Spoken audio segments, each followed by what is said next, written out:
What's going on, everybody? Welcome back to Chord Chronicles. Last week, I mean, last week speaks for itself. If you haven't had a chance, go back and listen to, our week 9 episode, the 100th episode spectacular, and also plenty of good albums in that. Probably the best, maybe the best week of all time overall. I say that a lot, but I mean, I really do mean it this time.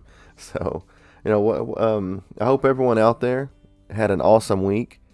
It's been really bad weather throughout the U.S. from what I've seen. So we got a freak, I would say blizzard, but then it was gone within a day. So it's been really weird. Lots of rain up here too still. Like a blizzard and then lots of rain. But we're not here to talk about the weather because, I'd ask if you got blown away in the wind down there, Amy. But you're sitting right there. And I know you don't want to talk about the weather. But I guess we do have to get into the sad portion of the show, I guess we could say. I hate starting off on a down note. And maybe next week we can throw in some birthdays or something. Something a little happier.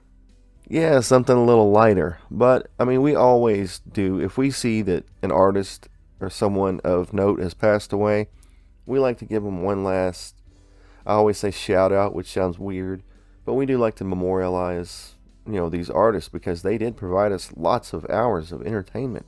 And, this is just one last thank you in a way. But I'm just going to get right into it. March 2nd of this year, we lost Wayne Shorter. He was 89.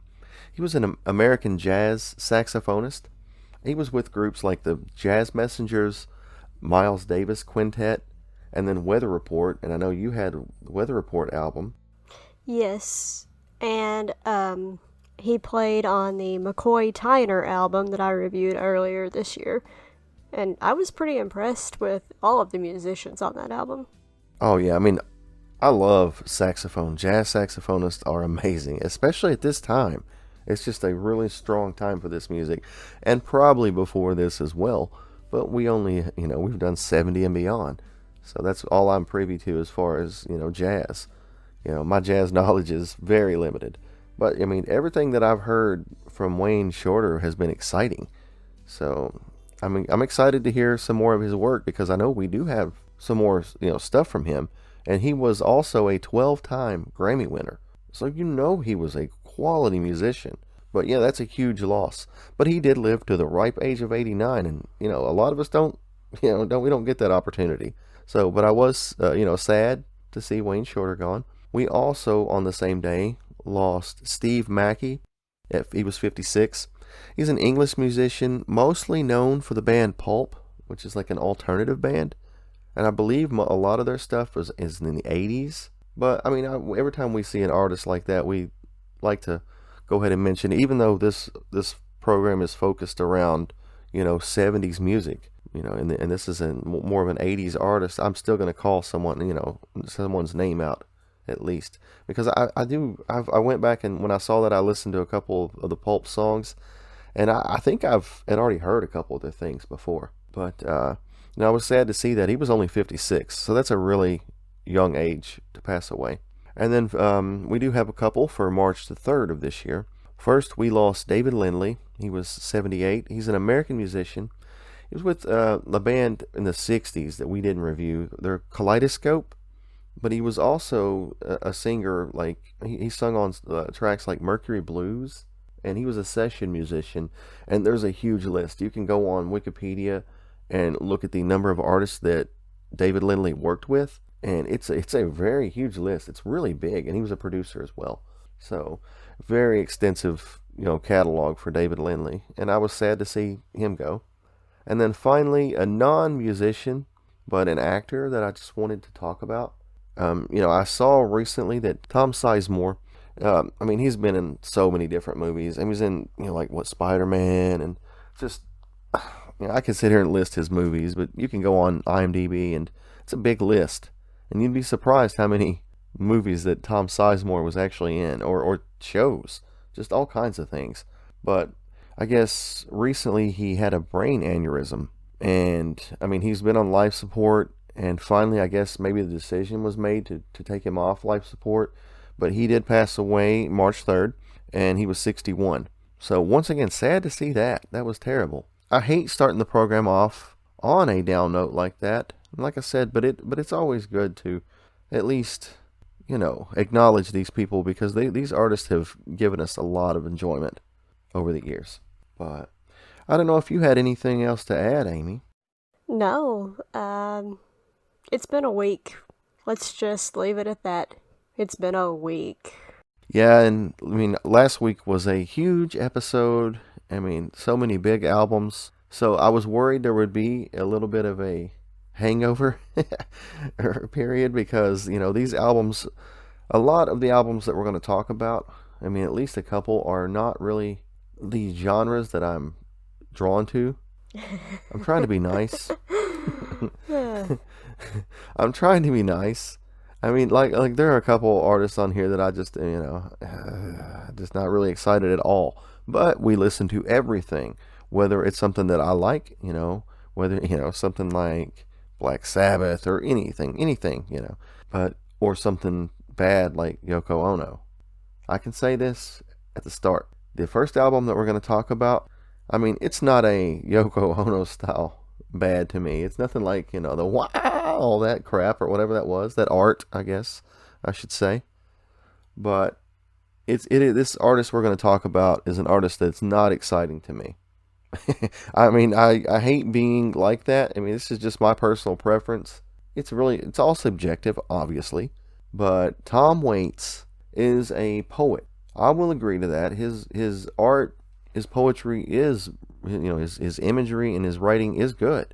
And I can read his lyrics and things. Maybe if someone else sings it, because people have covered some of his songs, which I'll probably get into that. I don't want to speak a whole lot on Tom Waits, because we have other albums.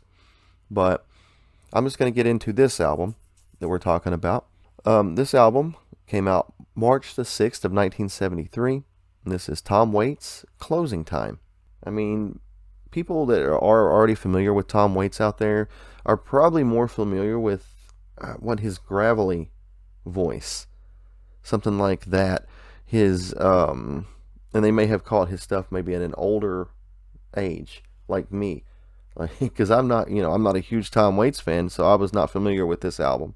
This is actually Tom Waits' debut album, which, I mean, he sounds younger, you can tell, because this voice is more, I don't know, it just doesn't have that gruffness in it. It's smoother, more of like a jazz style. At times, there are a couple songs on here that do, maybe 3 songs on here that do kind of delve into more of a jazz type feel to it. But this album for me is really, it's mainly centers around loneliness, from what I could tell. And it's kind of dreary. It's kind of dreary. It's like a downer. So I'm not one usually to listen to albums that are, just so down, because I already have problems with depression, so I don't want to encourage sadness at all. I like to listen to fun, exciting, even angry is okay. But usually I try not to listen to a whole album of just lonely or sad or anything like that. So this album was a little bit of a haul for me, but that's just my personal issues. Now there was one single. It was Old 55. It wasn't that successful from Tom Waits, but it was later made successful by another band that we're about to talk about pretty soon, in a couple weeks, I believe, and that's the Eagles. So, and they maybe even be on that album. I don't know, but I know the Eagles covered Old 55 and actually made it a small hit, not a huge thing like Desperado or hint, something like that. But, they did cover Old 55, and it was bigger with them than it was with Tom Waits. Once again, an example of Tom Waits is an excellent writer, kind of like I've mentioned it before, like Bob Dylan. A lot of times when someone covers his art, his work, I like it better because I just don't like his voice. I just don't. But the song Martha on this album, which I wasn't impressed with this album for myself. I keep saying that for myself, because once I went through this album and tried to review it, I just didn't see what the big deal other than the writing. I get it. I mean, a lot of times with folk artists, I'm just not. I can appreciate their writing, and I don't necessarily want to hear it on an album. But the song Martha, though, was covered by a couple artists actually. Tim Buckley, later this year. I think it's June. I'm not sure. But his album Sophronia, we'll be talking more about that later. And they cover the song Martha. It was also covered by Bette Midler on Saturday Night Live in 1979. So I guess she did a live performance of it. I haven't seen it. It may be out there on YouTube. I haven't went and looked. And then Martha was also covered by Meatloaf on a 1995 album. And I don't have that in front of me. I just noted that it was an album in 95. So even in 95, these artists are still acknowledging some of Tom Waits' first work. And I'm sure his poetry and stuff is going to get better. But I think the feel for this album, he did want to keep some of the jazz elements in it. But I'm not going to go into the whole list of personnel, because the list of personnel on this album is pretty big. There are, a few guest musicians, but you can go on Wikipedia and check that out. I would say the main focus of this album, obviously, is Tom Waits. This is his thing. He wrote everything, and I believe he actually helped produce part of this. If I'm not mistaken. It was mildly successful on the Irish albums charts. It hit 29, but I don't think in the United States this album was very highly, as far as chart-wise, I don't think it charted very high. Now, critically, on the other hand, some of those other people, some of the other critics out there, I get it. I can appreciate the writing, but this album is dreary. It's just dreary. I guess it's about loneliness. I get it, but I don't know. That's really all I have to say about it. Like I said, I started the program off on the down note with talking about deaths, and then now we're talking about an album about pure loneliness. This album is just not for me, and I will never listen to it again. I'm just going to go ahead and turn it over to you. I'm not going to give my star rating yet, but as you can probably tell from my voice, I wasn't greatly excited about it like some of these other people who give this album like 4.5 stars. You're not going to get that from me. So, but what did you think about, Tom Waits' Closing Time? So, Tom Waits. This was his debut album, and I didn't know anything by him that was this old. Actually, it turns out, I guess I don't know anything by Tom Waits at all, or I didn't at least until listening to this. I thought I did. His name was so familiar to me, and I thought that I knew a song or two by him, but I couldn't find anything, so I don't know, maybe I'm thinking of John Waite. Tom Waits, John Waite, 1984, I ain't missing you at all. That is not this. That song is better. I will definitely say that. John Waite, superior to Tom Waits. At least this album. His voice it reminded me of a lot of different people throughout the album. Like in some songs, it was actually kind of reminiscent of Cat Stevens. Definitely not all the songs, but some. But the songs aren't as poignant as the Cat Stevens songs. The styling is, but I don't feel as strongly about Cars, old 55, as I do about, say, Fathers and Sons, a la Cat Stevens. So, it was a little mismatched, I'm gonna say. The lyrics, I know you've described them as poetry, and I guess that's true, but for me, they reminded me more of someone like Bruce Springsteen, and we didn't rate his debut album super highly either. Sometimes his voice is also reminiscent of Springsteen. Like I said, it changes throughout the album. He's playing different roles to fit the songs, I guess. I think that he has done some acting, and I think he was kind of doing that on this album too. At times he was the Cat Stevens, soft singer-songwriter. Times he was the the American everyman, blue-collar guy, Bruce Springsteen. And at times he was somebody else that I'm not going to mention yet, but I'll get there. I also wanted to mention you can hear the count at the beginning of a couple of the songs too, which was a little bit odd. It wasn't bad, but it was a little strange. I think it was kind of meant to give it the feel of a small, intimate live show, and I guess it kind of did, but I wasn't taken in by it. I mean, I know that I'm listening here. Can you imagine going to a live show like this and not getting 1 ounce of excitement? It'd be a sleep show. If I tried to go and listen to this and like the lights were dimmed down and this guy's just singing about this drear, I don't even think I'd want to eat. Wow, that bad, huh? Yes, it's boring. It's boring. I didn't hate it quite as much as you. I didn't think the songs were bad. His voice is not traditionally pretty, but it's not terrible, except when he does the Bob Dylan thing. Like on Old Shoes and Picture Postcards and several other songs throughout the album. It's not quite as bad as Bob Dylan, but it's not great. And Jeez. Sorry. He did do it quite a bit throughout the album. And I know that Bob Dylan was a big influence on him. I read that later, so it makes some sense, but we've talked about Bob Dylan a lot on here. Yeah, Bob Dylan's influenced me as well. He's influenced me to try to listen to something else. We have talked about him a lot on here. I don't need to rehash all of that. You know how we feel about that. I think it was a trumpet in Virginia Avenue. That was good. And I enjoyed the song Ice Cream Man. That one was upbeat and super jazzy and just a lot of fun. I also thought that Little Trip to Heaven was pretty good. It's a pretty ballad, and I know you don't really go for the ballads as much as I do, but it's a pretty ballad that just kind of is screaming for use. Go ahead. I like ballads, but it has to be an artist that's good, like Elton John. Well, see? Okay. Yeah.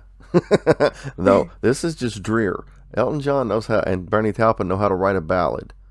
Sorry.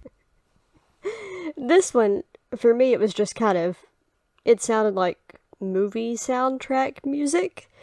It was just screaming for use in a romantic movie with the couple, out dancing, and then maybe later a little something more.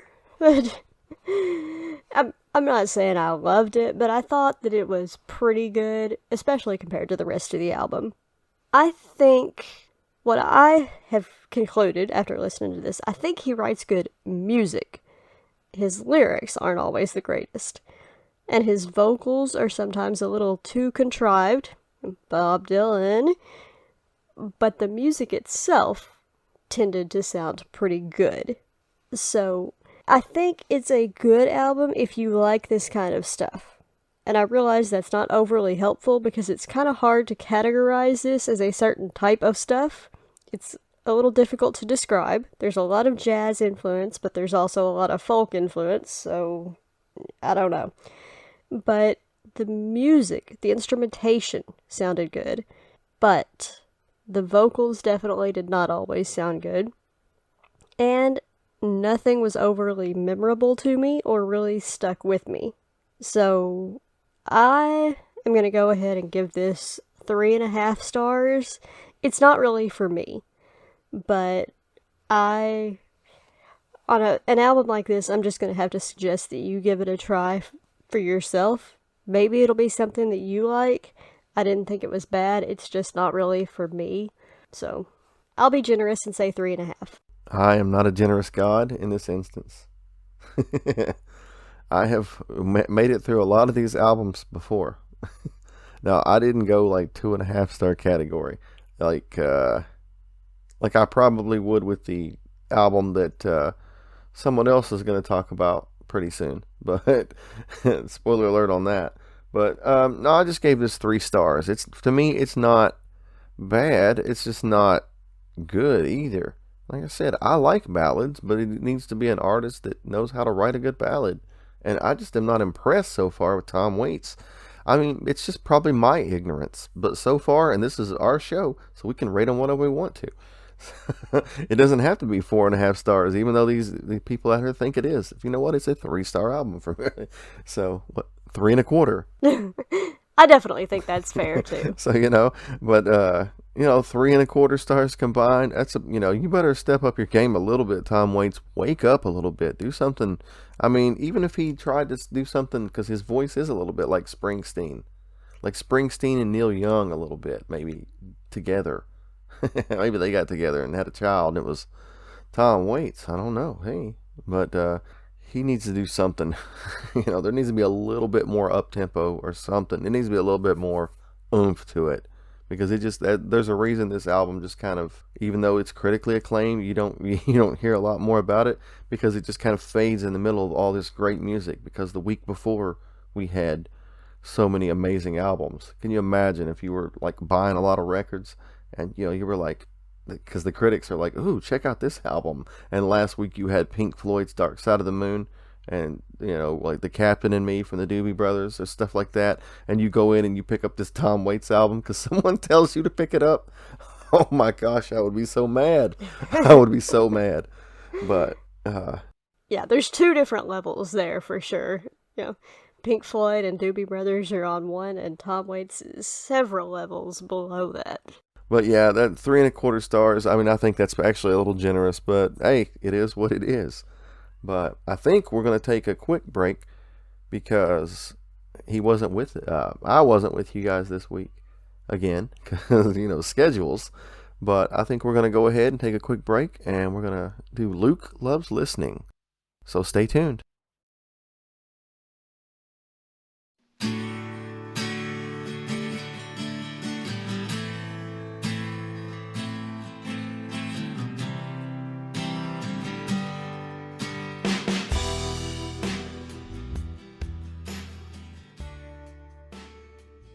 Alright guys, we are back, and by we, I mean me and my husband Luke again this week, because Luke loves listening. So he has reviewed another album for us, and I'm just going to turn it over to him and let him talk about it. Alright, well this week I have the Byrds with their creatively titled album, Byrds.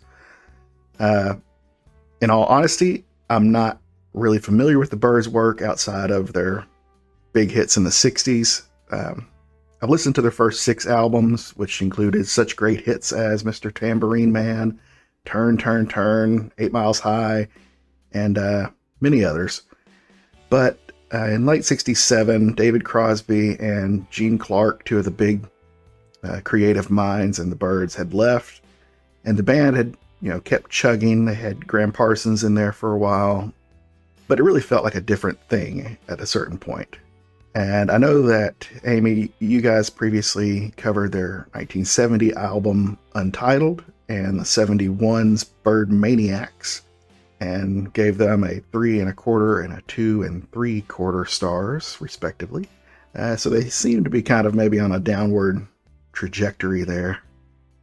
So a little nervous about this one going into it.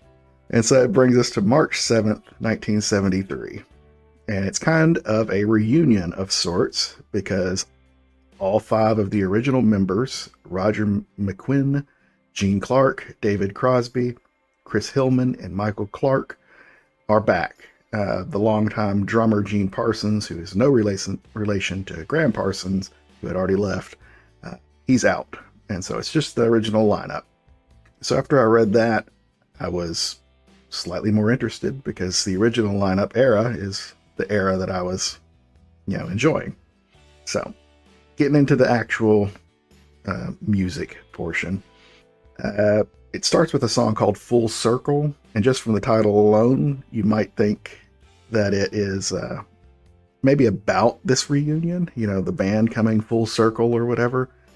But no, it's an original that Gene Clark wrote and recorded prior to this reunion under a different title. He called it Full Circle Song, and he polished it up here for the full band, and re-recorded it, and it's not bad, but it just makes me think of other songs called Full Circle, or that have like circle in the title for some reason. It reminded me of the hymn, or whatever it is, the Will the Circle Be Unbroken. I don't know. It doesn't really sound like that, but I kept thinking I'd rather be listening to that. There's also a few covers on this album by friends of the band, I guess you'd say. We have For Free by Joni Mitchell, which came off of her 1970 album Ladies of the Canyon, and David Crosby sings that one.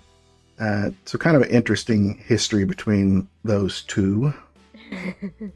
Three if you throw Graham Parsons in there, but you can look that up on your own. And then there are two Neil Young songs on here as well. Cowgirl in the Sand, one of his early hits, and See the Sky About to Rain. Kind of surprising to me, both of those were picked for the album by Gene Clark and not David Crosby. Crosby was in Crosby, Stills, Nash & Young, technically at this time, and so was Neil Young. So a lot of people speculated that, he just was throwing his bandmate's song on there, but it turns out that wasn't really the case, that another band member, Clark, had picked that to be here. And Crosby, Stills, Nash & Young was on hiatus at this point, so some kind of speculated that Crosby was filling his spare time on this project, waiting for his real quote-unquote band to get back into the studio. He kind of tackled this project in a similar fashion to his CSNY stuff that he was doing, where he's not just, singing and playing an instrument and writing certain songs, but he's also produced the entire album here. So it is very much a David Crosby thing. And that's kind of a tangent. So Cowgirl in the Sand, it's a pretty good cover. More so if you're a Spotify user, since Neil Young isn't on there anymore. This is probably your best option if you want to hear that song. The harmonies are really nice on that one, so that's what makes it stand out. And honestly, it kind of stands out because the harmonies on the rest of the album aren't quite as good. It seems a little muddy on other songs. The backing vocals are not really coming through as clear as I like. I prefer to have more of a separation, really defined separation between those individual voices. And you can still do that with close harmonies. Probably most famously, the Andrews Sisters did that. That whatever that song is, Boogie Woogie Boy, something like that. Boogie Woogie Bugle Boy of Company B. Yeah, that's the one. Yeah, that's close harmonies, meaning that each member is singing a note that is not too far off from the other one, but not the same. As opposed to an open harmony, which if you think of a piano, the notes are further apart and they still sound good, but that's not typical.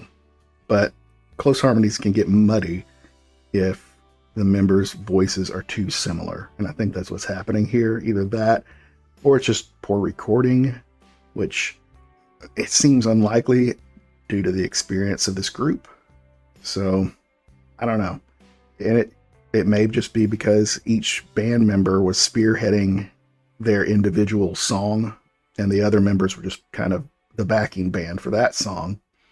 And maybe they just weren't fully invested. They didn't gel with the songs that other people picked. I don't know. But that was kind of a big letdown on this album, was the harmonies weren't really crisp and tight, except for in that one song, Cowgirl in the Sand. I do know that the band members had admitted in some interviews that they were partaking of some illicit substances during the recording session. So I could believe maybe they just weren't quite focused on what they were doing. But it makes the album come across kind of as dull, uninspiring. There's a song, Changing Heart, was probably my favorite original song, but even then it's not really a keeper. It just was kind of catchy. It was almost there, but not really great. It was the third track though, so it kind of got my hopes up for the rest of the album, but then the rest of the album kind of put me to sleep. So I hesitate to give it a 3. It's maybe a 2.5. Almost certainly if they hadn't swiped Neil Young's material, it would be. But then as I'm thinking about it, it seems kind of unfair to knock them for that, because it's the Byrds. They kind of made their name off of covers. I mean, they did 10 Bob Dylan covers, and most of them were their biggest hits. Pete Seeger's cover, Turn, Turn, Turn, was a big hit. And so it seems that maybe they saw Neil Young as a successor to that. He's a folk type artist with a voice that is, let's say, not their strong suit, in the same vein as Bob Dylan. And their songs make up for it, though. So I don't know. I think I'll probably go with a 3, but it's a close one. All right. Well, I have to say that is about what I was expecting when I saw them on the schedule. I wish that wasn't the case, but their last ones just weren't very inspiring to me. So I didn't have super high hopes for this one. But you always hope that it'll be better. Yeah, especially since it's their final album. They go out like that. Right. And at least it's not bad. You know, that's not a bad score. It's just an average score. No. All right. Well, do you have anything else to add before we take another break? Nope, that's it. Look forward to coming back sometime. All right. Well, we expect you to come back next week. So I'm ready. All right. Well, then we will take another break. And I will say before we do, if you hear a bunch of shuffling around and noise during this recording, I'm sorry, that's our cat Boris.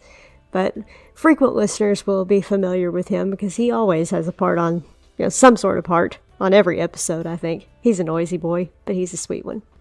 All right, so we will take a break, and then we will be back with more albums to talk about.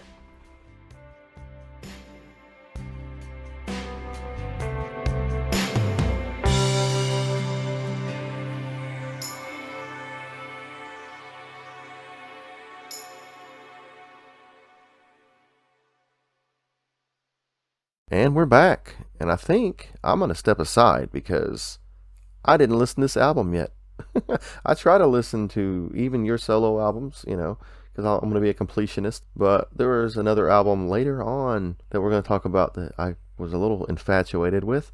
But anyway, I'm going to step aside and let you talk about your Amy's All Alone. All right. Well, this week, my solo album, I pulled the straw for Canned Heat, New Age. I believe this came out on March 9th, 1973. This should be fairly short because I don't really have a ton to say about this album. And while I did listen, I had to listen to it while I was driving, so I couldn't really make notes while I was listening. I did use voice to text to make a few notes immediately, and then I supplemented afterwards, but I may not be as wordy as I generally am. You're welcome. Thank God. Oh my God. Oh, hush. I get it from my brother. We do have some experience with Canned Heat. I think that you might have reviewed a previous album on the show, maybe Heat and Hooker, and maybe we had another one. I honestly don't remember. I think it was John Lee Hooker with Canned Heat. Yeah. I think, yeah, it was a little different. It wasn't really your typical, like some of the past. The Canned Heat stuff really was the 60s, right? The late 60s. Before we really started listening, they were more of a late 60s Woodstock type of band. Yeah, I think they were a little earlier. This is more toward the end of their career, I believe. I'll be honest, I didn't actually look, but I know, I'm pretty sure we did have some of their albums. At least that one, maybe some others, but I don't remember. They did have a few hits that I am familiar with that were earlier on. Nothing that's on this album, though. I just have a few quick notes about the individual tracks. By the way, they are a blues rock band. Something about the song Keep It Clean reminded me of Werewolves of London. I don't know what it is that just really evoked that song for me. That's neutral. I like the song Werewolves of London, but I also like creativity and originality, so it's a wash. The fake twang in Harley Davidson Blues, though, which is the second track, so it's really early on the album. We've talked about it before. Fake twang, it's awful. That really annoyed me. Manufactured twang. Yeah. The music was good on that one. I like blues, but the vocals were just awful on that one. Really hated that one, to be honest. I did like the song Rock and Roll Music. It may have been my favorite off the album, which is kind of funny since it's really a blues album, but whatever. And this will sound weird, but a lot of this album evoked thoughts of Randy Newman or Harry Nilsson to me. I don't know exactly what it is. I mean, I like Randy Newman, but Randy Newman doing like blues rock? I don't know. Maybe. I'd give it one shot. Well, I mean, he's got the Toy Story theme. You've Got a Friend in Me, and that's pretty good. But I mean, it's better. It's probably better than Tom Waits, but yeah, I guess it is. Like You've Got a Friend in Me. It kind of reminded me of that, but it's not as good as that. So I don't know. I kept thinking, this sounds like something that Randy Newman would have covered. This sounds like a song that Harry Nilsson wrote. I don't think that any of them were, but it made me think that. Overall, I thought the album was okay, but it wasn't spectacular for sure. It was one of those that's, it's fine, but it's kind of forgettable. There's nothing really bad about it except for that manufactured twang, but there's nothing that was really great either. The album doesn't get high reviews from anybody else either, typically. It only has 2 stars on AllMusic, so other listeners, Wow. other listeners don't like it either. I do think that is a little low. That's a little harsh. But there is also a story about a review that I wanted to share. Lester Bangs, the famous reviewer, he notably gave this a poor review and was subsequently fired from Rolling Stone for being disrespectful. I don't know what he said. I couldn't find the actual review, so I don't know if it was really justified. Hopefully he wasn't fired just for giving a bad review, because that's not cool. These things are opinions. They are subjective. But maybe he was really unfair and truly disrespectful. He did tend to be very harsh and critical of a lot of stuff. That was his style for sure. And from what I read about it, it had been building for a while. He had been unfairly harsh toward a lot of artists from what the higher-ups at Rolling Stone said, and this was kind of the straw that broke the camel's back. His review of this album was reportedly particularly mean, but I don't know. He definitely did not like it and didn't give it a good review, though. So, yeah, that's a story. Yeah, your album is the one that got Lester Bangs fired. I did have high hopes for this, because I do love blues, but it was just kind of neutral for me. So I gave New Age 3 stars. It almost sounds a little low because it wasn't bad, but there just isn't anything that really stood out for me. There is better stuff out there. The whole album felt kind of filler-esque. Like the whole album was just filler in their career. So I hope I don't get fired, but 3 stars. I'll still go back and listen to it to give it a shot, because anytime like AllMusic rates something 2 stars, I'm already intrigued, because it's never as bad as they say it is. Just like when AllMusic typically, when they will rate something 5 stars, or 4.5 or 4 and 3/4, whatever, really high like that, and then I listen to it and it's just bad, I'm like, all right, it's all subjective once again. People's rating, they could be rating it for different things. If you're rating something for just your pure enjoyment, like if we did if our show was based totally on what we enjoyed, like Tom Waits would have been like 2 stars, and the artist I'm getting ready to talk about would be 5 stars. If I'm just rating for enjoyment, But it would also be a much more boring show, because it would not have the range that we typically have. Yeah, who cares what we think about personally, if it's just my personal, I like the way this sounds, okay, yeah, I'm going to add that too. But I'm also going to take into account like the artistic merit of something, like, the effect, maybe, if it's something that he or she or whatever the artist, maybe they've experimented and done something outside of the box, and I'm like, wow, they did that, like Todd Rundgren in '73. So a lot of times I give bonus for, even if it fails, if someone attempts something that's just just different, because they were trying to go outside the norm. I like that anyway. But yeah, so 3, I thought, actually, usually ahead of time, I'll go ahead and try to guess what I think you'll rate an album. And I had 3 stars, so I was about right on that. I didn't look at all music or any of that stuff, but like I said, I didn't listen to your album yet. But I'm going to go back and listen to it and, Show off. see what. Well, I mean, I'll see what I think about it. I am completionist like that. Oh, I meant But- trying to predict my scores, because you always manage to get it right. Well, you're usually pretty harsh with your scores, so I typically don't put them high. But you know what?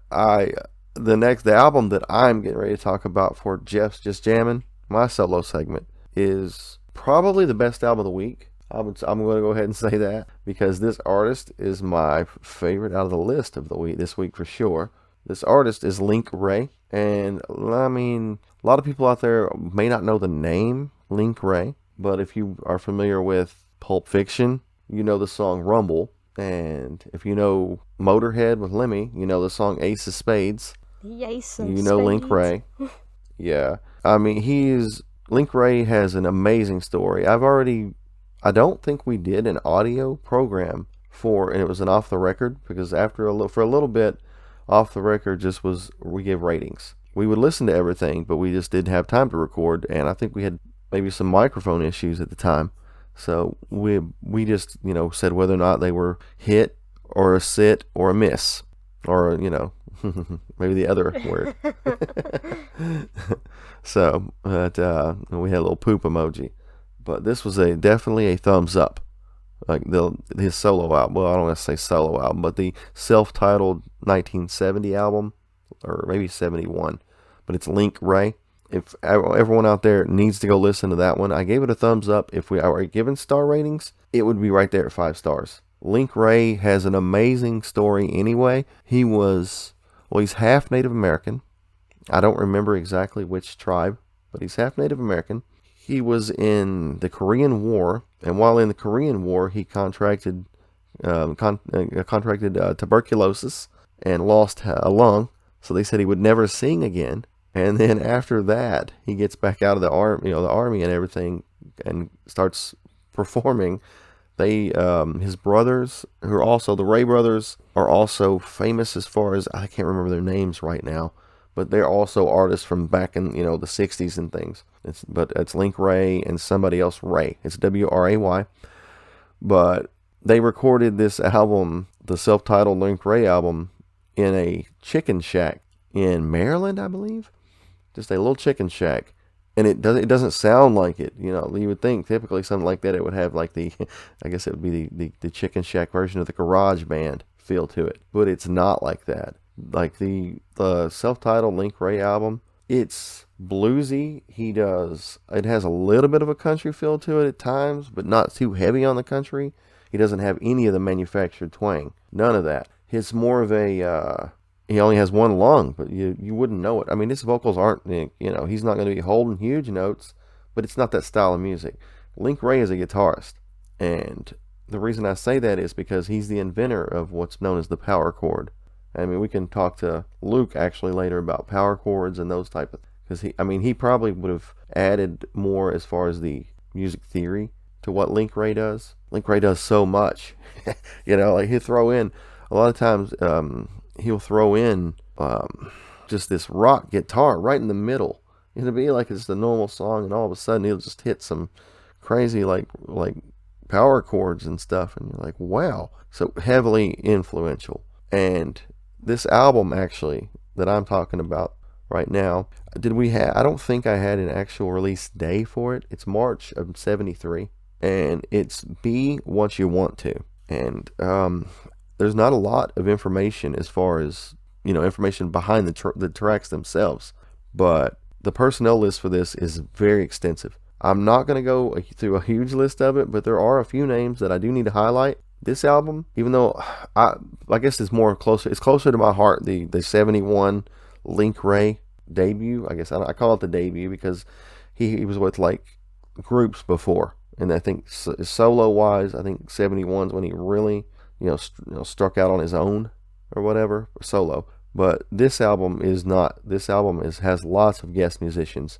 I mean, you have Link Wray on electric guitar and lead vocals, but you have a little artist by the name of Jerry Garcia playing guitar and pedal steel guitar on here. You have Commander Cody playing piano and keyboards. I don't know if you know who Commander Cody is. Yeah, I've heard that name. Yeah, he was. They were in like the late '60s, more of a late '60s thing. Because Commander Cody and his Lost Planet Airmen is the band. But his piano work is amazing. It's good on this album as well. It really stands out, actually. I mean, amongst all this amazing guitar, and you have. I mean, like I said, this list is so big. I feel bad only pulling out a few names. I mean, you have people like John McPhee on electric guitar, with the Doobie Brothers we talked about last week. He's on here, and there's just so many. Like, the list is huge. So if you have a chance, go check out Wikipedia so you can see all the people that were involved with this. It just shows how many people regarded, how highly regarded that Link Wray was and still is. And you would think, side note here real fast, that he would be in the Hall of Fame. Link Wray is not in the Rock and Roll Hall of Fame. The inventor of the power chord is not in the Hall of Fame, the Rock and Roll Hall of Fame. So the Rock and Roll Hall of Fame isn't a real Rock and Roll Hall of Fame when you don't put people like that in it. When you put, like, no offense, some of these rap artists and stuff that they're putting in here, like Eminem and all that. Anyway, that's just a side rant or whatever. We'll save that for another day. This album, like I said, not as good as the debut Link Wray album, but at times, like the song Be What You Want To and All Cry It Out especially, sounds like the Rolling Stones. Even the vocals at times really evoke, like, I'm sure actually they were influenced by Link Wray. I don't think it was the other way around. I think they were influenced by Link Wray.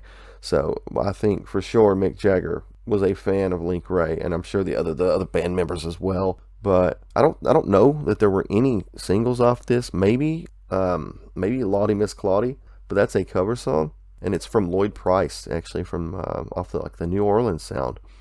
It's that song has more of a country feel on here. I mean, like in the middle, this album does kind of go in more of a country feel, like a country western almost, but it's not heavy in that regard, because normally I wouldn't like that. If I still like it, it's more accessible to a wider audience. It's not heavy. It doesn't have that manufactured twang at all. So the songs Walk Easy, Walk Slow, while the lyrics are pretty repetitive because he does mostly just say walk easy, walk slow, it focuses on the guitar. It's a rockabilly type song, like just really up and going and bluesy and just awesome. That one's for sure. You need to pick that one out. You Really Got a Hold on Me, I think, is probably the highlight of the album.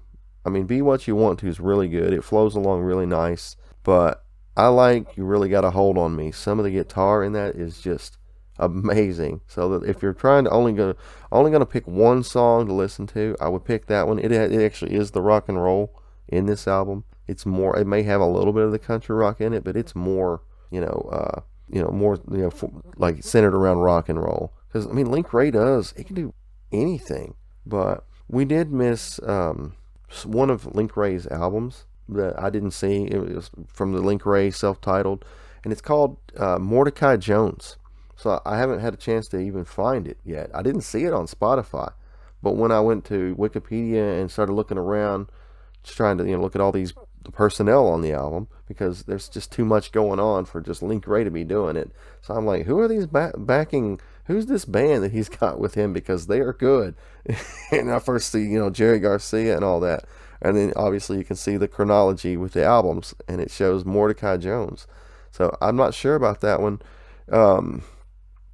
I guess the album, though, it's pretty interesting as well, because this album, it was credited to mysterious singer Mordecai Jones, and that's Link Wray's piano player, Bobby Howard.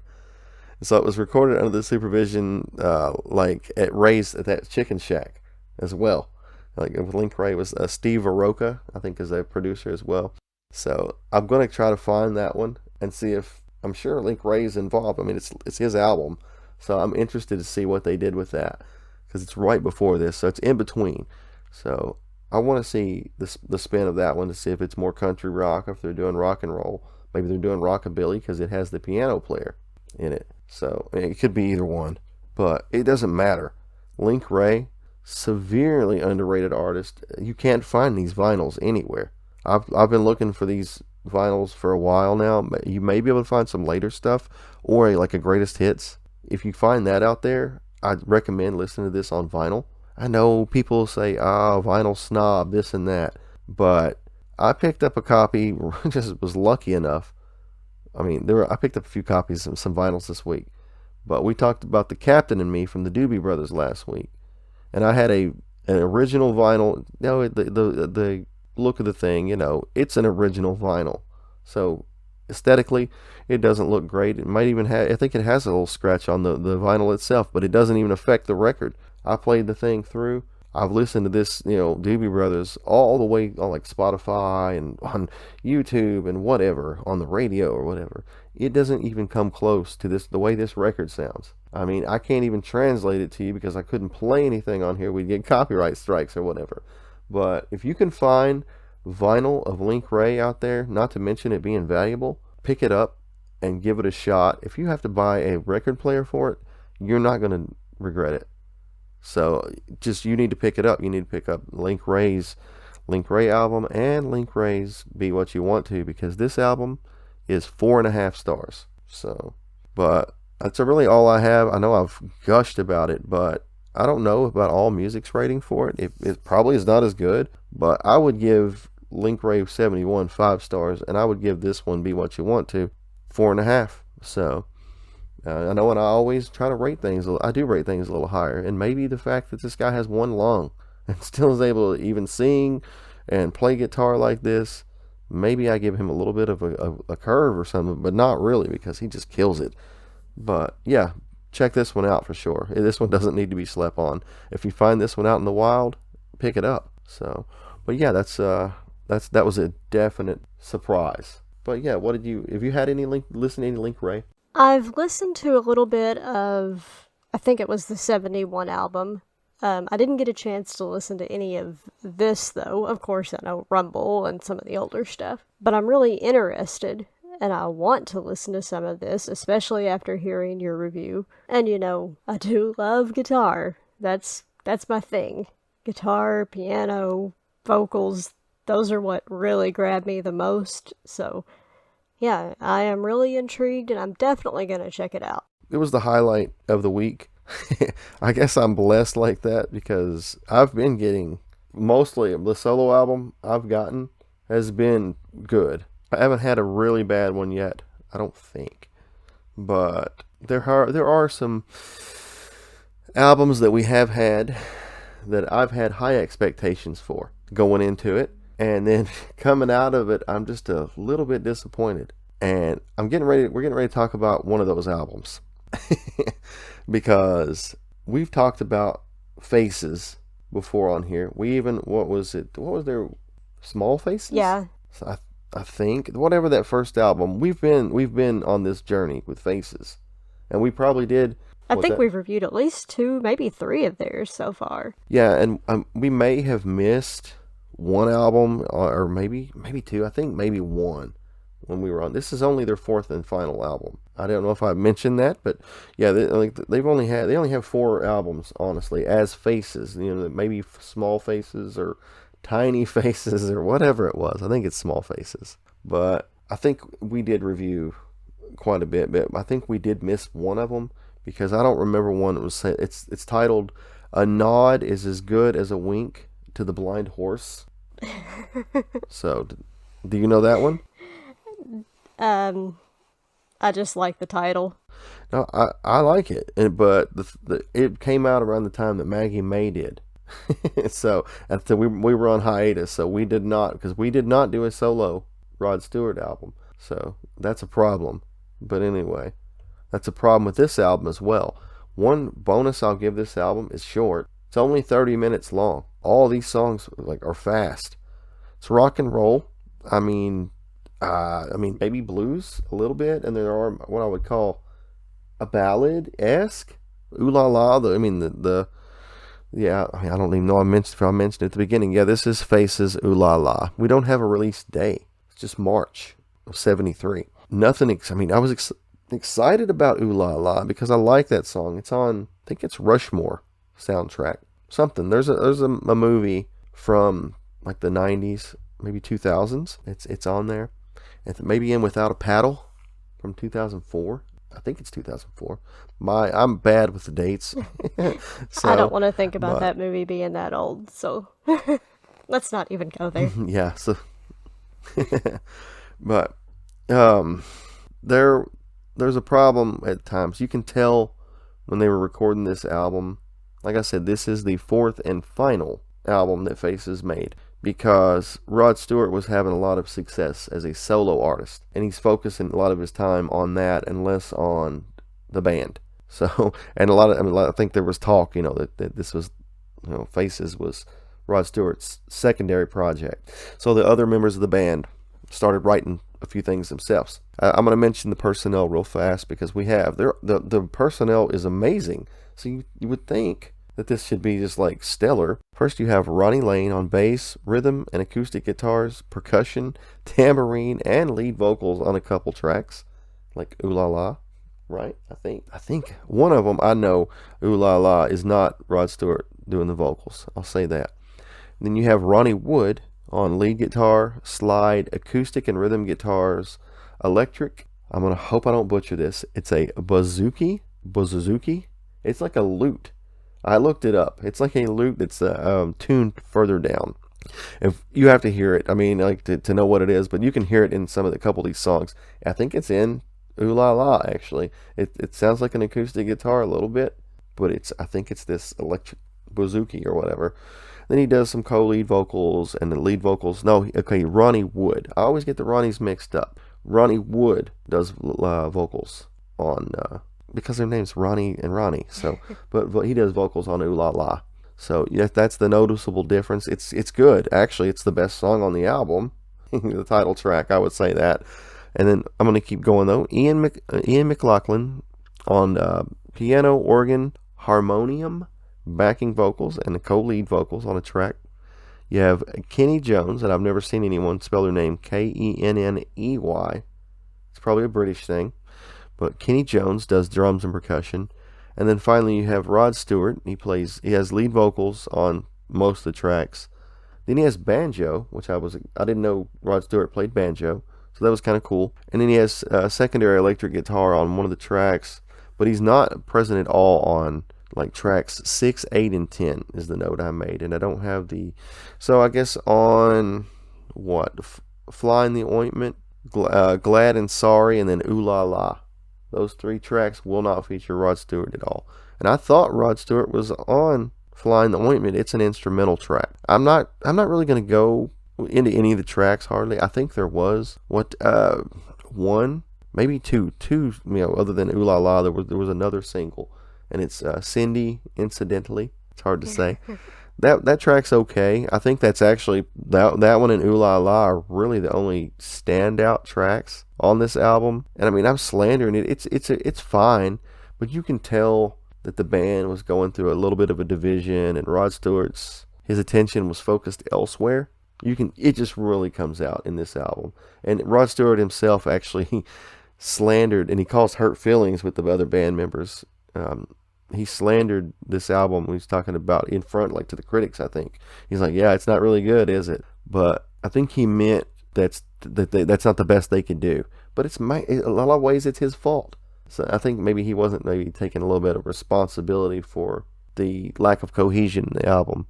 So you can tell, though, like the albums before that we've reviewed, like I think that first Faces album, not the Small Faces, but when it was Faces, I think that's a pretty good album. I think I didn't go back and actually look to see what we rated it, but it was decent. And this one here, just you can tell, it sounds like a band kind of trying to find themselves again, maybe, or going through the paces at times. Just not as much energy as in the past. You can tell they're not cohesive. At least, I mean, going back, 50 years later and listening to it. At the time, maybe it was fine, but yeah, this one for me wasn't as exciting. I'll go ahead and give my stars and let you talk about what you think about it.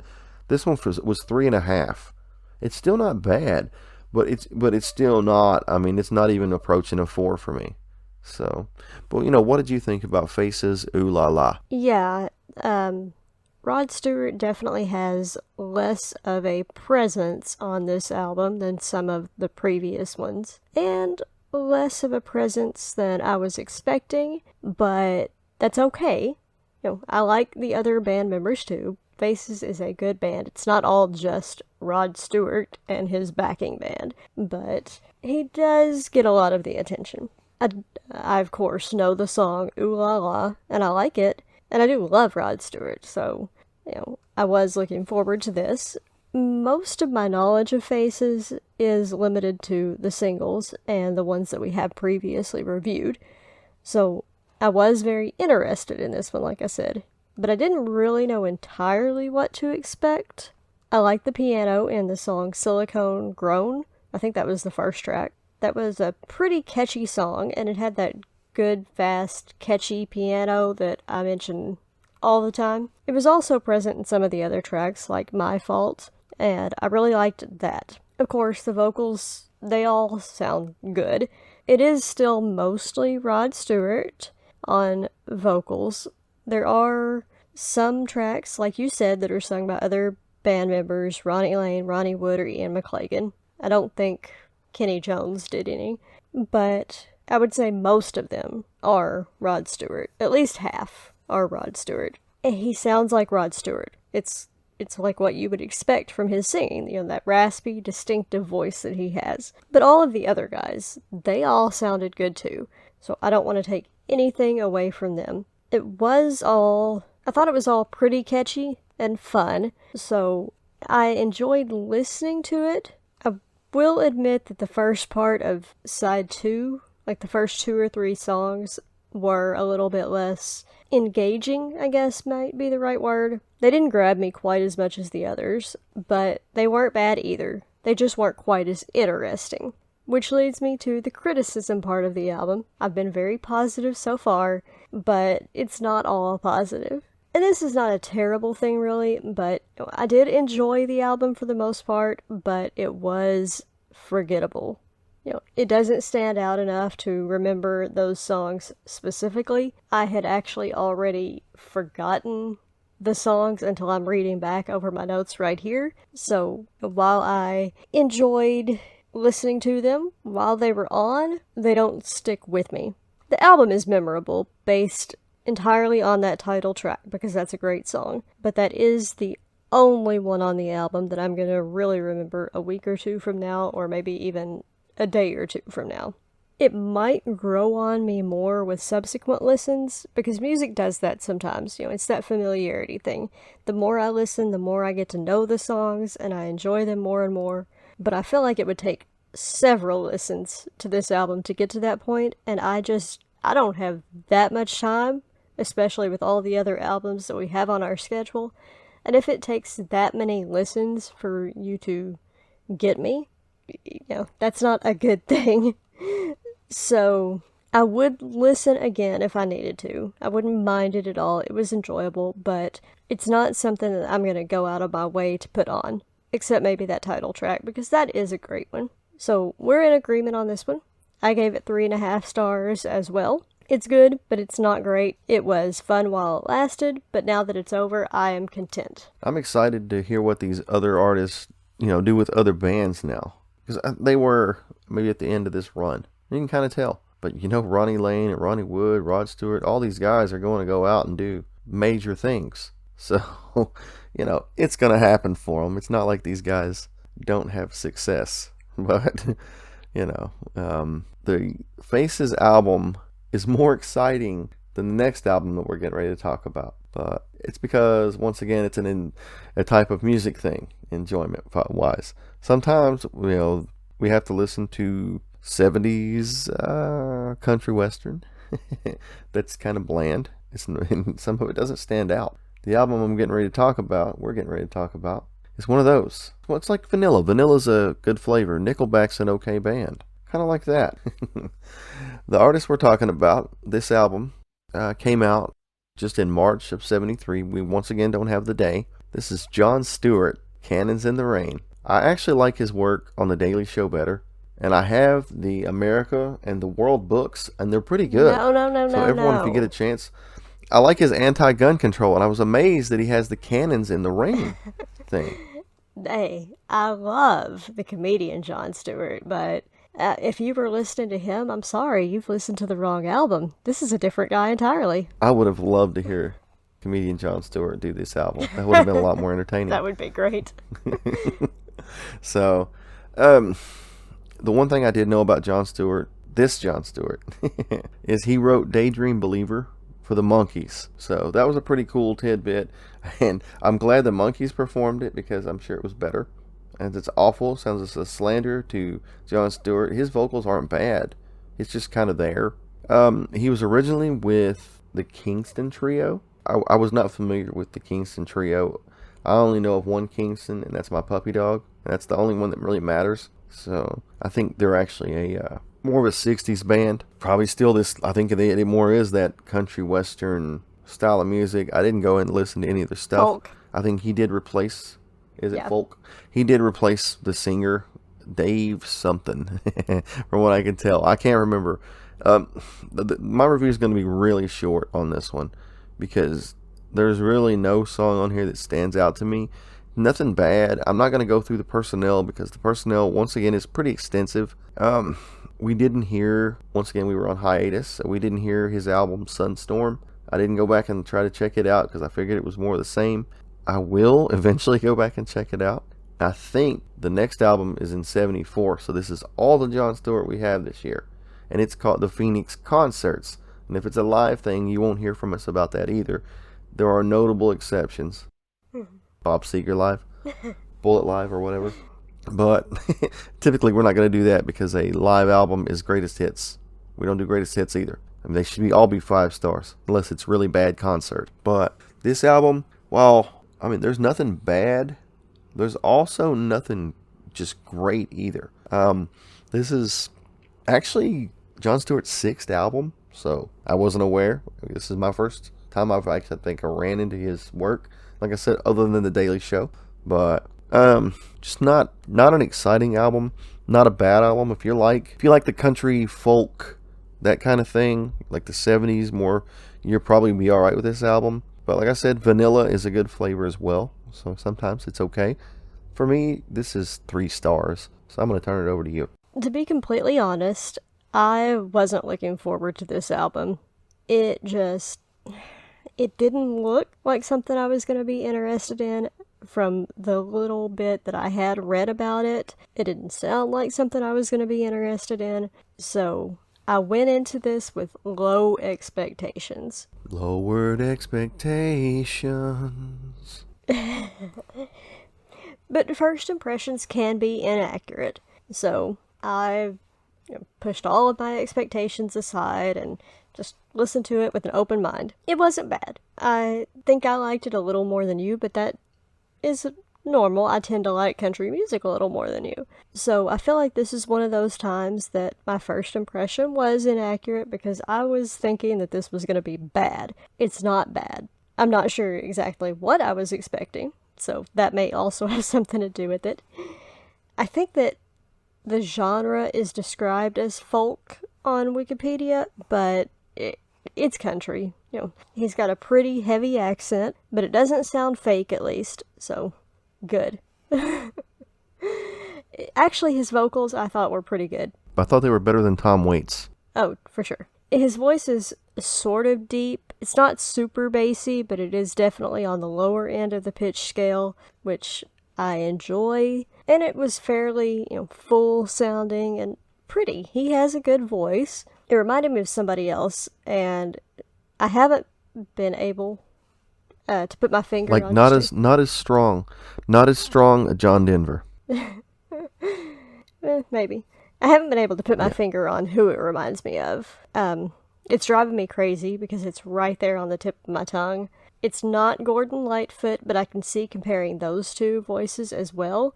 But I feel like there's another 70s or maybe even earlier country artist that I'm thinking of, but I just can't quite name There's a little bit of Waylon Jennings in there too, but that's not it either. Well, there was a trio back from the 60s, the Kingston Trio. It's not the Kingston Trio. But it is kind of funny to make that Gordon Lightfoot comparison because the Kingston Trio recorded some of Gordon Lightfoot's material when Jon Stewart was with them. So, I don't know, but it's not them. I checked that to make sure. Anyway, like I said, Wikipedia does describe this as folk, but I would just say country. Some of the instruments almost border on bluegrass. There's banjo and mandolin, but they're used in a more country and western way. There's also drums and piano and pedal steel guitar. There's actually a bunch of guitars on this album. Like you said, the personnel list is very extensive, so I'm not going to list all of those either. But I think that the people that did play on this, I think they were all good choices.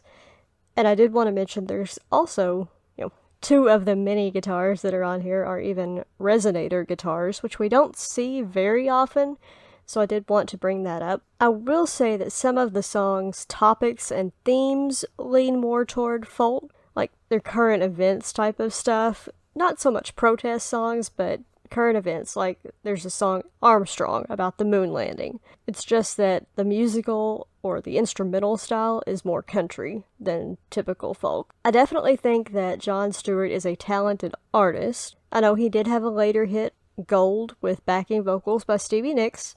I do know that song and I enjoy it. And as you mentioned, he wrote Daydream Believer that became a hit for the Monkees. That's another great song. He also wrote this entire album. The only other writer credited is John Phillips. Now, if you believe Wikipedia, it's not the John Phillips from the Mamas and the Papas. It's an English poet from the early 1700s. I don't think I believe Wikipedia on that. I'm guessing it's the 1960s and 70s musician John Phillips that we're talking about. Jon Stewart's a time traveler. I mean, it's possible. He was a poet. It's possible that he pulled some of the words from that poetry. The song that I'm talking about is Chilly Winds. But I did try to do some research. Chilly Winds. That's what you get after you eating chili around the campfire. Yes. No. But I did try to do some research. Couldn't find a whole lot about the poet. But every other site that I found referenced Mamas and the Papas, John Phillips, which makes more sense anyway. So I think that that's the case, and somebody just screwed up on that Wikipedia link. But anyway, he is listed as a co-writer along with Jon Stewart on that song.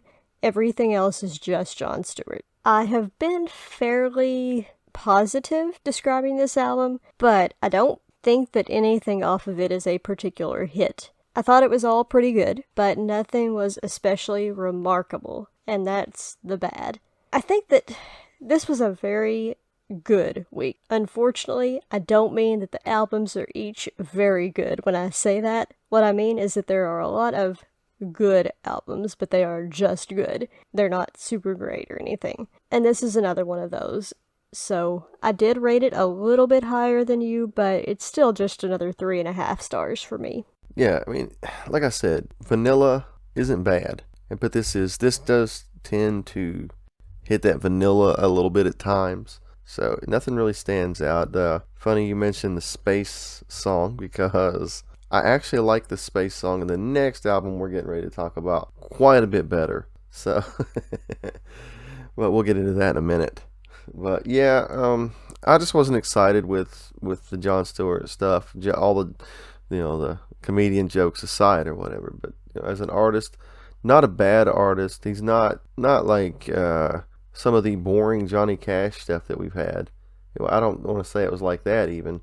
It's okay. Like I say, if you're a fan of 70s, it says folk, but this is country, and I'd say at times country western. A song called Tucson, Arizona. So it doesn't have the heavy twang or anything like that. It just has that feel. If you like to experience that, being out there, having that country feel to it, you're probably going to like this. And it might sound better on vinyl. I think these albums do typically lend themselves better to vinyl out in the room. It's not as impactful if it's in headphones for me. I don't know, and that may have been part of the reason as well. Your listening environment does affect the quality a lot of times. So yeah, it wasn't as an exciting album, but doesn't mean that I'm not, I'm not opposed, to listening to some more Jon Stewart stuff. But I'm glad that we don't have anything for a while. I'll say that. But now the next artist, I mean, my goodness, what an interesting guy. First off, I mean, That's one way to put it. what an interesting guy. I mean, Donovan. Now, we already heard Donovan a couple episodes back, 2 or 3 episodes back, with when we reviewed Alice Cooper's $1 Billion Babies, because the vocals, with other than Alice, I mean, Donovan's on that song. I didn't know that. Like the whole time I've listened to that song, I didn't realize it was the same guy who sang Season of the Witch, Sunshine Superman, Hurdy Gurdy Man, or Mellow Yellow, to name a few songs. So, I mean, I didn't realize his catalog was so extensive. I don't know how I would categorize Donovan's music. Psychedelic? I can tell that he did hang out with some of the guys from like Led Zeppelin and like a lot of these artists. You can tell because he has that feel at times, but also at times he has a Monty Python, funny, humorous type feel to his songs. And I think a lot of this with the rock stuff that comes out in this is because maybe the album before, I didn't mention this album title. We don't have a day either, which is surprising. This album is Donovan Cosmic Wheels. Came out, wheels as in wheels on the bus go round and round. It came out March of '73. But like I said, I was already familiar with all this other work. But the album before this, it's like the HMS. It's like about based on a ship. HMS Donovan maybe is the title of it. And I think it's more... Yeah, I think so. Yeah, and it's more traditional type stuff. I think he had a family. I think he was doing like more of a family thing at the time. I guess he had a wife and kids or whatever. So maybe he had calmed down a little bit at the time. So I think that album is a little bit more subdued and actually a little bit highly critically, higher critically acclaimed than maybe this album. Like the scores and things, from what I could tell. I didn't go back and listen to that. Maybe it's HMS Donovan. Sounds right. I can't remember. But this album is a mixed bag. I do like Donovan's use of sound effects at times in his music. It just is interesting. It's always interesting to me as I put my air finger quotes, no one can see it, but producer here, to listen to someone that was able to throw in little sound effects to keep things interesting at times. So I'm not going to go track by track on this album. Like I said, it is a mixed bag at times. There was some rock in it, but there's a couple ballads. It sounds psychedelic at times. It does sound, maybe, at times it does sound creative and inventive, like he took chances, but he's also able to meld some of the older style sounding stuff, the late 60s even. It doesn't sound, he's found a way to make the late 60s stuff meld into with this creative stuff and not be stale and be exciting. Because if it were just an album of just standard the poppy stuff or whatever, I don't think I would like it as much. He does pretty well. Like I think what the Cosmic Wheels song is more of like a pop song, and let me see, what Mary Magenta, I'd say it's poppy at times. It has that weird falsetto. He does at times hit a weird falsetto. I don't mind that because I like bands like Sparks already that hit that, so that's fine with me. The lyrics for Earth Sign Man may be questionable. I don't know if he means it tongue in cheek, because you never can tell with Donovan, because he does have humor injected into his art a lot, and I like it. But Earth Sign Man, he does have a lyric that says he likes his women to cook. I don't know if it's misogynistic.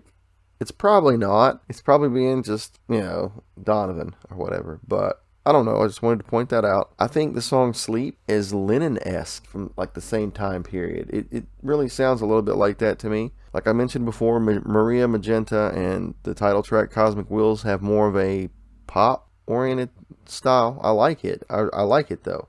Like normally if it's something, if I say pop, I'm like, I'm an elitist. I really like Wild Witch Lady. That song stuck in my head. He does hit that once again, the falsetto at times. Sweet! But it's good, and I like the the backing vocals as well in that. It sounds creepy, creepy-esque at times because it's with a wild witch lady. That's probably my favorite on this album if I had to pick a track. But I don't know because you mentioned Space earlier with Armstrong. I think Intergalactic Laxative, it's hilarious. Oh my gosh, I can't believe he was able to get away with some of the stuff, but it's Monty Python style dirty in a way, I guess. Bathroom humor, but I mean it's limerick style. I just thought it was funny that he put it on here, and it's fun. I think Donovan has a children's album as well, so I'm anxious to see if it's before this, and if it is, I'll go back and listen. If not, I'll wait because I don't want to listen ahead. But I'm not going to give my stars on this. I was actually surprised. I didn't like this at all the first time I listened to it, and the last three songs, I think one of the songs out of those are okay, but the album dovetails a little bit after Intergalactic Laxative. It's like he ran out of a little bit of material. Maybe there's some filler in it. I don't know. But I still liked one of the three of the final, three songs. So I didn't ding it too hard on that. And the production's excellent on this album. I will say that. Everything sounds excellent. I'm sure I listened to a remastered track. But, I was pleasantly surprised with Donovan's Cosmic Wheels. But I'm not going to give my stars yet. What did you think about it? I do know and like Season of the Witch and Mellow Yellow and some of the other earlier stuff, but I feel like my knowledge of Donovan's music is pretty limited, which is kind of strange and sad because he was very prolific, and I know he was also fairly influential, and he did work with a lot of big artists like the Beatles. I think maybe Happiness is a Warm Gun, he was involved with that one, and he did work with some of the guys from Led Zeppelin, as you referred to. And we did review one or two of his albums, I think, on earlier shows. We did miss the HMS Donovan for sure, but I feel like maybe back in 70 we had one. But I don't really remember them very much. Of course, as you said, he was on one of the tracks from Billion Dollar Babies, the title track, I think, a couple of weeks ago. But the point I'm trying to make, he has slipped under my radar for the most part. And he is a little difficult to pin down. He's got a lot going on in his head, and there's a lot going on in his music. The title track of this album, right away, my first thought is it sounded like it could have been a song for T-Rex. Actually, several of the songs on this album I thought the same thing about. There was just something about the odd stylings. The only issue with that is I think it might have been better if it had been done by T-Rex. I don't mean to sound harsh or overly critical. I'm not saying it's bad at all. It's just that I feel like he was sort of emulating Mark Bolan, but he doesn't have that special thing that Mark Bolan has. Now, having said that, I do know that a lot of glam rockers listed Donovan as an influence, so it is kind of odd to say that he was emulating them. Maybe he wasn't. We did miss part of the middle of his career, and even some of the early career. The stuff I do know by him doesn't have quite the same quality that I'm talking about that T-Rex has, but maybe T-Rex was influenced by him either directly or indirectly. I don't know. They don't all sound like T-Rex. Wild Witch Lady didn't. I didn't care for that one.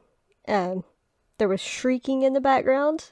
It was difficult for me. It sounded like sirens, and it was very irritating to my ears and my brain, but it didn't sound like anyone else, and I thought until that started that I was gonna like it. So if I could just take that out, I think I would enjoy that song. Intergalactic Laxative also didn't really sound like anyone else. I'm not gonna say anything much else about that one. I think what you have said, and the title is kind of enough. It is definitely a comedy song. Pretty gross too. There are some risque lyrics, so maybe don't listen to that one with kids. Nah, just play it for them. Unless they need to know. Unless you want to. Yeah, they need to know how the astronauts go to the bathroom. Listen to it yourself first before you decide whether to play it for your kids. Let's put it that way. And I can't remember now what song it was. Maybe it's not even off this album. I can't remember. But we did have something else this week that was also sort of risque, and I believe it was Donovan. So yeah, maybe just listen to the album yourself first before you play it with kids around. The one I did like was The Music Maker.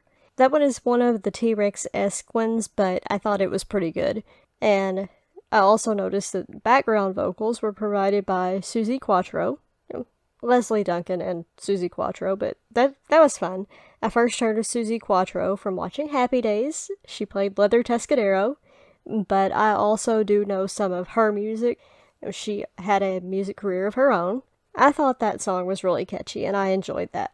I didn't hate the album.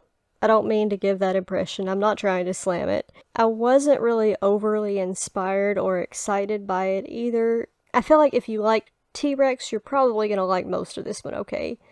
But I do feel like T-Rex and maybe some of the other glam rock groups are better than this, so I did downgrade a little bit for that, which makes me struggle because I want to upgrade him for being an influence, but I also want to downgrade him for not being as good as those, so I struggled with my rating for this one. It's probably not something I'm going to spend my time listening to again, but it is fine. So I decided, for me, this one is 3 stars, but yeah, it was tough for me. 3 stars? Are you serious? Yeah, 3 stars. I just 4.5. I wasn't really. I wasn't impressed by this Except for the last, like I was. It was 4 for me, but the production of it is excellent. So I have to give it my half star. But this is just as good as T-Rex and the other stuff. Come on now. Some of the other T-Rex stuff was terrible. We've already reviewed it. Other than the hits. I will admit, the early T-Rex stuff was bad, but they got better. Yeah. Oh, some of their stuff was terrible. That's all. That hurt my feelings a little bit. Now, this album's better than 3 stars, everybody. I'm sorry. Maybe it was because of your misophonia. You have trouble with with that. But I don't know. Because it's pretty inventive. I don't know. But I don't even know what 3.5 and does that make it 3 3/4? I think I can rest easy knowing we gave him that because he influenced those other artists. What do you get? Are you giving it 4 or are you giving it 4.5? No, it's 4.5. All right. It's 4.5. I didn't care for. I didn't get that much inventiveness off of this. And, well, see, I've listened to this one a lot this week because the other albums were terrible. So I pulled out because I like 3 or 4 of the songs. I'm like, hey, I'm gonna see if somehow maybe, I don't know. This album actually has made me want to go back and listen to some more of the Donovan stuff, other than like the other singles that I'm already familiar with, like Hurdy Gurdy Man. I already listed all those, and Mellow Yellow and all that fun stuff. I can definitely see him. 'Cause I think he's been out. He was out before Bolin and all these other guys. I think he influenced them. Donovan's from way back. I mean, even when you look at his early stuff, like Hurdy Gurdy Man and stuff, he looks so young. So it's so weird. It's the difference in what probably the psychedelics and hanging out with guys like like the guys from Led Zeppelin or something like that. Because when you look at like the early, like I pulled stuff up on YouTube of Donovan Greatest Hits, and his young stuff, he's almost looks like he belongs on the Monkees a little bit. He looks like a member of the Monkees, but a little bit younger, maybe the younger guy, when they were younger. But he looks like a member of the Monkees. But then as it progresses, like even when you look at his Spotify stuff, like he has the long hair. Of course, he's an older guy now, We all are. we all are starting to get a little old, huh? But yeah, he's got long gray hair, but he has like a crescent moon painted. I thought it was a tattoo at first, but he has a crescent moon painted on his forehead. So I knew I was into something a little bit. So I'm anxious to hear the direction because we already know most of the songs now. So does Donovan just kind of fizzle out, or does he get overshadowed now? Maybe because everyone took the influence from him and ran with it, and just like the Beatles almost. Like I say, I always talk about, I think the Beatles are a little bit overrated, but it's because they came out with it first, and a lot of people took their ideas and ran with it. And I don't want to say made it better, but made it more, because it's newer, so it's newer to your ear. Yeah, he definitely was influential. I don't mean to take that away from him at all. This one just didn't really impress me. I feel like he could do better. But this is the only one that we were really very far apart on this week, and that's okay. That's why we have two of us reviewing. Well, I think if I were to try to base it, set it up against his hits, maybe some of the other songs do fall, short on this album a little bit. But I don't know. I looked for this one in vinyl because I want to hear how some of the sound effects that he throws in, even, or whatever, how it sounds in the room. And did you listen to this album in headphones? No, I listened in the room. In the room. So I didn't know. I'm wondering because vinyl just adds that something I don't know. It's hard to describe. It just makes things sound more rounded. They're not as sharp. So even if it is a siren, it's rounded. It's not as piercing or sharp at times on a vinyl. And I mean, acoustic guitars and everything definitely sound better. So, but that is the last album of the week. Still, overall our scores are still really good, for the albums. If you put it up against last week, it's going to fall short, because last week we had so many good albums: Dark Side of the Moon, The Captain and Me. I mean, like I say, we bookended those, and I don't know. I don't think we had an album that was below 3.5, maybe not even, like 4. I think they were all 4s. Yeah, they were all at least 4 last week. So, and we did have some 3.5s. Well, no, we did. I think have, they were the we solo had Fog ones. Hat. We had those 3.5. Yeah. It was. I'm not including the solos because it's not fair. Because yeah, that's one person. A couple of the solos were 3.5, and then Fog Hat was 3.5. Yeah, because I can't, because this week I've got Link Wray as a 4.5, so I can set that. I could have put Link Wray right up there with Doobie Brothers and those albums, though. I will say that it may fall a little bit short, but the Link Wray album would be right there with them. But yeah, definitely everyone check out Link Wray's Be What You Want To, and stuff from his past, Rumble and Ace of Spades, and he's got Son of Rumble, and it's just extensive. There's a Link Wray and the Raymen, I think Link Wray and the Raymen Greatest Hits, and that album I might be able to get that one. It's not as uncommon, so that one's cool. I really want to get that one. So everyone be on the lookout for that kind of. You will not be disappointed in that. It's going to be guitar music. They're probably, I don't think Link Wray and the Raymen even have vocals. But sometimes you don't have to have vocals. Because his guitar speaks for itself most of the time. So, but I will run through the albums that we have next week. Because it's funny that you mentioned someone that Donovan influenced. I'm anxious to hear, at the same time here, T-Rex Tanks. So I'm anxious to hear that. Our albums next week are March the 12th through the 18th. But actually, we only have one day release. It's just that T-Rex album on March the 16th. Then we're also going to be talking. Hopefully it doesn't tank. Oh, I'm hoping. I don't know, though. Like I say, it's hit or miss. I really like some of the Bolin stuff, and some of the stuff I'm like, ooh. But I give him points for trying things also. So I'm always. No, I was just gonna say I'm hoping that the album title is not prophetic. Oh no, but I'm always willing to give T-Rex a little bit of rope, just because the talent involved with the band, and Mark Bolan specifically. So I'm always willing to give him a little bit of rope, but we'll see if he hangs himself. I don't know, but that is the only album that we do have a release day for next week. We're also going to be talking about March '73, Hank Williams Jr. After You, Pride's Not Hard to Swallow. Oh, not looking forward to this at all. Not a fan of Hank Williams Jr. Oh, come on. Surely not. I mean, if you take the racist undertones out of everything, it might be okay because he has talent. But I couldn't find this album at all. I've already tried to look ahead. This album's not on Spotify, so this one's going to be one that's going to be hard to get. So, but it's Hank Williams Jr. After You, Pride's Not Hard to Swallow. So that's another one.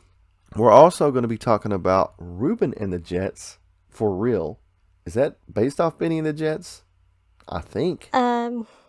Maybe, but it's connected to the Mothers of Invention. So Yeah, which is still okay.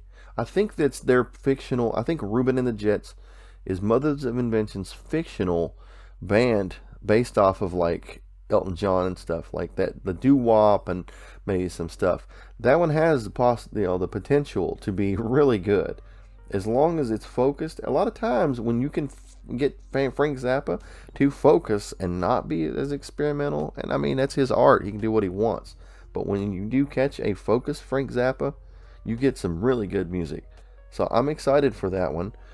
And then finally, we're going to have the Shy-Lights, A Letter to Myself. Now, those are the albums that we're both going to review. Now, the solo albums, my solo album next week, Judy, Judee, Sill, Heart Food. I don't know Judy Sill. I think we may have had her, maybe one other album. Yeah, you had an album, and I think it's just standard kind of folk, maybe, and it's just okay. But we'll see. You never know. This one's Heart Food, so it's maybe full of ballads, so I'm sure I'll love that. So stick around for that. You have Sylvester and the Hot Band. I mean, I only know Sylvester from, Sylvester and Tweety. So I don't know. I've never even knew he spoke. I didn't know he had a voice to sing with, but I'm anxious to hear that one. And then finally, we're going to have Luke back with Luke Loves Listening. That one's hard to say. And he's going to have Procol Harum, Grand Hotel. May God be with him, because I'm excited I didn't get that one. But once again, I will listen to every single one of these albums. So that's why we have him on the show, to listen to the ones that we just can't stomach. Yep. Oh, not a fan of them, but we listen to it all, guys. Once again, if you're listening along, those are the albums coming up next week. If you haven't listened to these albums that we had this week, don't totally trust us. Go and listen for yourself. Make your own opinion of it. Form your own opinion. See what you like. You may like some of this, dreary Tom Waits. You may agree with all music. They're wrong. You'd be wrong, but that's okay. So, but I don't really have anything else to add. Do you have anything else to add, Amy? No, I don't think so. I'm looking at the schedule for next week and I'm interested to see how next week is going to go. Let's just say interested. I will say next week has a big variety of artists. That's true. So, yeah. So, it could be hit or miss. We'll see. But stay tuned next week, guys, because we'll be back. Have a nice, happy, healthy, safe week. Listen to all this great music, and stay tuned.